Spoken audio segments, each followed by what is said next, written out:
and moist. So Something you've done new is we've highlighted a species of the month, and kind of an interesting one. I like the painted turtle. yeah, pretty common, but I mean, it's a cool little turtle you see all like everywhere. But yeah, they are definitely liking lots of the bodies of water and plants and sitting at like the muddy bottoms, especially during this month. They're getting near their end of their mating season and laying eggs, but in general, you're probably going to see them sitting on a log or something like that. I mean, I know I've already seen some, like I've gone on a run before, and then you just see one sitting on a log, you run past, and then they poop into the water. So, but yeah, especially in this warmer weather, they're probably going to be trying to get into the water a lot. So like you'll see them perch up on there for a moment, but then they'll probably get in the water because they want to cool off. How big can they get? I've seen, well, you can see them in a bunch of sizes, but, I've seen them get maybe about 10-inch shell size, Okay. so somewhere around there, but usually you can also see them, they're tiny too, they can get tiny, but, it's not like humongous, but, they're just kind of what you see as a turtle, expect as their size, just kind of a plate size, smaller plate. I know a lot of people enjoy turtle meat. Is this one of the species that they would try to get? I think they might. I mean, it's not going to be like probably the most appetizing thing. I mean, I haven't ever heard of usually people getting painted turtles. But I mean, it could be very well part of that. Yeah, I'd say so. It's probably, since they're so common. I mean, it's something like, fish. People eat bass, but I usually don't. So, I mean, it's usually all a matter of taste of what people want. So, I mean, it could be possible, yeah. So it's the Illinois State Reptile? Yeah, it is. That's just one of the things that I'd like to just toss out there, because a lot of people don't think about like the states, things like, I think in Iowa it might be it's like the Blanders turtle or something like that, and that one's a odd looking one that I've actually never seen before. So, but it's just nice to know your state's stuff, trees, reptile. Like I didn't even know there was a reptile, like state reptile for every state or anything like that, but it's interesting to know. El Nino is coming? Yes, the El Nino. We've been in La Nina for a little bit, but this summer we'll have a El Nino working its way in. And basically what that means is the trade winds, so like along the equator, there's these strong winds that go along and kind of go, not perpendicular, but horizontal to the equator, so they're running that way. But then those are getting weaker, so it's gonna stop pushing like all the warm water across the Pacific towards the western side to like Australia and stuff like that. So all that warm water is gonna be that way towards the west in the Pacific. So then that leads to less moisture getting in the air and everything like that getting up. But eventually we're gonna have hotter, drier summers. Since we're not getting that evaporation happening and all those winds pushing it along, especially with Iowa being in the westerly winds up north above the tropics. And then that push the other way, and those are also going to be weaker. So you're not going to be getting any of that evaporated ocean water air. So Well, we got a nice rain the last day or so. Oh, yeah. And the It's crops been are good. looking great. yeah, it's been pretty good, and and then again, yeah, it'll be coming eventually, but we still are in kind of that transition period. So I'm glad to see that we got some water at least. I mean, I know things have been drying out really bad, especially even just like mowing yards, just like all the dust that kicks up, it's just like, it's been really nice to get that rain. And I know plenty of the trees that we've planted have been, are getting pretty happy getting all that rain. So they're in dire need of it. Again, visiting with Blake from Whiteside County. Deer harvest. Yeah, so just some notes about deer, I guess, and, the usual stuff. Their antlers are starting to grow back. It's starting to be that season, and they're being in they're starting to get in their groups. Especially with the fawns and the adults, they're starting to group together instead of just going out on their own. But I mean, usually you'll see just the adults. I mean, it's kind of less often you see the fawn with them because they're usually sitting somewhere hiding. So, but yeah, just talking about that. There's also I looked at some info from previous years, and it looks like that there was 2,684 more deer than 2024 for the 2025 harvest. So there's been quite a bit more deer harvested from 2024. And also, interesting note is that it's the chronic wasting disease has risen 2% in Whiteside County alone. So yeah, that's not something you really want to see, considering that it's at 7% now, which is a pretty substantial amount. But yeah, just looking out for those deer. Just I mean, anything to do to reduce their spread. Either hunting them, getting them. I mean, don't use them for meat of any kind. Like try not to keep them. Just kind of dispose of them because it's really easy for them to spread that disease just through touching or anything. So it can spread fairly fast. But just thought I'd mention that if they ever see a deer that's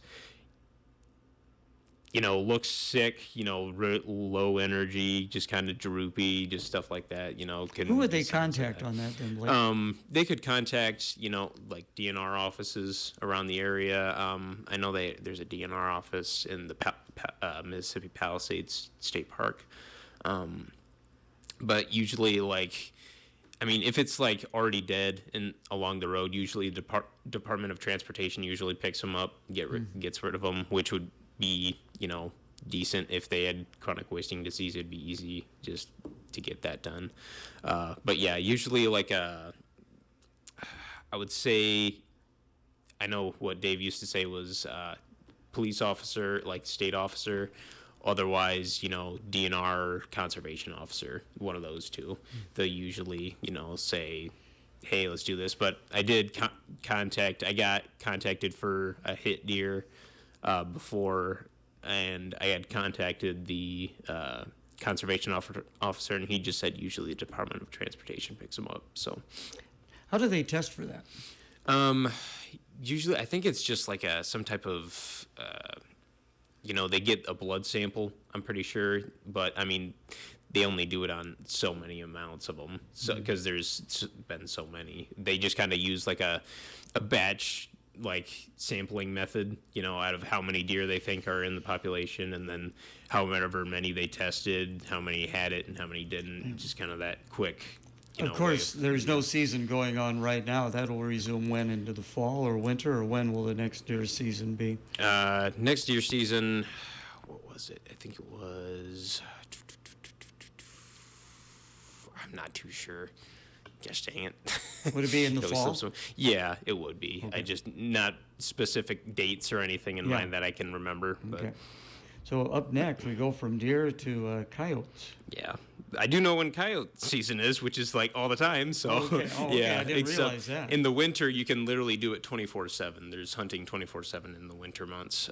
Usually within like half an hour before sunrise and half an hour after sundown usually is any time for coyote hunting throughout the whole year. So yeah, you're good on coyotes pretty much whenever. So are they that much of a problem? Yeah, usually they are pretty, to like landowners, usually like farms and stuff like that, they get into all types of livestock. And they can be a pest that way. Otherwise, their numbers aren't too bad. I know on the have you ever heard of the IUCN Red List? No. That's a good spot for looking at endangered species, and on that list, they're just of least concern. I mean, they're located in tons of spots, so all across the U.S.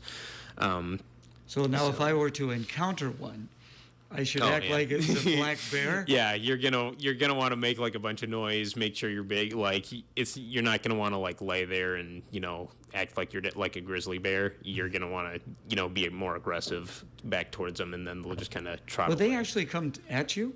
Yeah, I mean, I've heard multiple stories of people like getting approached by a coyote before, and then you don't. It's it's like a dog. I mean, you never know when if they're gonna try and lurch at you or anything like that. So I mean, they'll slowly approach you, but if you're loud, doing that, they'll walk away. You just have to make sure you know what Yeah, you commit hope to they it. walk away. Yeah, There commit to you the go. bit. You got to So, commit to that. And wrapping it up, jigging and bottom fishing. yeah, so it's really good in season right now is catfish, walleye, and crappie. They're getting pretty active. I actually did go on a Wisconsin fishing trip. Yeah, I don't know if Dylan mentioned that to you, but we all went on a fishing trip for bachelor party, and we didn't catch hardly nothing up there. Apparently, it was a really hard season. We had asked some local people; they said nobody's catching anything up there. But yeah, it is still kind of during that season since they're in spawn time. So like getting into the warmer times, they're going to be working their way towards post spawn. So staying in shallower areas, maybe also being a mix of deeper areas, moving towards faster moving baits. So like crankbaits, deeper diving stuff. You can still use jigs with like a worm on it. That's still good too. Big swim baits, and also making sure you're getting towards bigger stuff too, because they're going to be looking for bigger meals, stuff like that, getting out of the starving winter months. So I'm sure they're hungry and trying to get that belly full. So You mentioned Dylan. That is my nephew, and Yes. he and his father right now are on an adventure. They're trying Oh, to yeah. catch a fish in all of the 99 counties in Iowa, and they got a pretty good start on it already. Oh yeah. No, that's quite the daunting task. I mean, with how fast they're trying to do everything, like I'm pretty sure it was like just over the summer, wasn't it? Yes. Yeah. So like doing that many counties like each weekend it's gonna be quite the show. I mean, I don't know if they're gonna try and wrap back around to certain ponds or something, because actually I'm pretty sure Dylan had said he mapped everything out before they take their trip up there. He's like, we're going to this pond, this one. So they had a planned route immediately. And So- I understand that like one pond could be in two different counties. So you just get on one side Yeah. and then go to the other side. Yeah. And you're in another county. You can do it that way. So what we're Yes. going to talk about next month. What was that? What are we going to talk about next month? Oh, next month. I don't know. You I'd have don't to look up know? some more stuff. I'm not too fully sure, but Okay. yeah. But you'll have something for us, and you'll have a species of the month as Yes. well. Thank you so much. Yep. Thank you. Basically, get out of the way. The Dan Patrick Show. Dan Patrick. Players that you probably didn't realize were going to be contributors. Dylan Harper grew up